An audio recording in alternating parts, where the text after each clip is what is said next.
India का mafia, जिसे लोग रेस्टार कहते थे, वो गायब हो गया। किसी को नहीं पता वो जिंदा है या मर गया, मगर उसके जाने के बाद हिंदुस्तान की गद्दी खाली नहीं रही।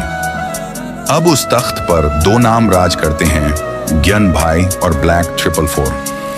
पूरा इंडिया उनके नाम से कांपता है। बच्चे डर के सोते हैं और माएं दुआ करती हैं कि इनका साया उनके शहर पर ना पड़े। कुछ महीनों बाद ज्ञान भाई और ब्लैक 444 अपने अड्डे पर जश्न मना रहे थे। रेस्टार अब उनका दुश्मन नहीं रहा, क्योंकि वो था ही नहीं।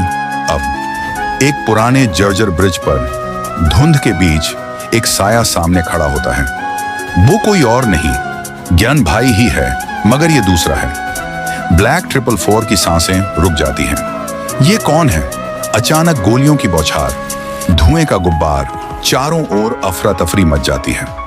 ब्लैक 444 किसी तरह अपने अड्डे पर भागता है, मगर वहां भी कोई उसका इंतजार कर रहा है। वही नकली ज्ञान भाई। ब्लैक 444 गन उसकी कनपट्टी पर रख देता है। कौन है तू बे? वो शख्स मुस्कुराता है और कहता है, जिसे तुमने ज्ञान भाई के पास भेजा था उसे मारने, वो मैं था। मगर वहां जो हुआ वो युद्ध नहीं, नरक था। मैं जिंदा बच गया, मगर उन्होंने मेरी रूह जला दी। ज्ञान भाई ने मुझे पकड़ लिया, टॉर्चर किया, और मैंने तुम्हारा हर प्लान उगल दिया। ब्लैक 444 के पैरों तले जमीन खिसक जाती है। दूसरी तरफ असली ज्ञान भाई अब अपने भाई की जगह ले चुका था। वो अब अकेला नहीं था, उसकी अपनी फौज तैयार हो रही थी। उसे पता था अब जंग होने वाली है। ज्ञान भाई को एक कॉल आता है। वो बिना कुछ कहे अपनी ब्लैक एसयूवी में निकल पड़ता है।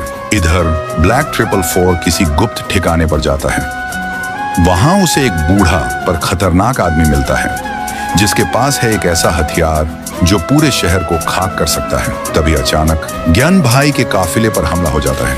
गोलियों की बौछार, बम धमाके, और जब धुआं छंटता है, सामने खड़ा होता है खुद रेस्टार। ज्ञान भाई घुटनों के बल गिर जाता है, खून से लथपथ। रेस्टार की आंखों में सिर्फ आग है और बदले की प्यास। अब सवाल ये है, क्या रेस्टार पहचान पाएगा ज्ञान भाई को? क्या वो बदला लेगा या सच्चाई कुछ और है? और सबसे बड़ा सवाल, रेस्टार लौटा क्यों? क्या उसकी वापसी किसी और तबाही का इशारा है?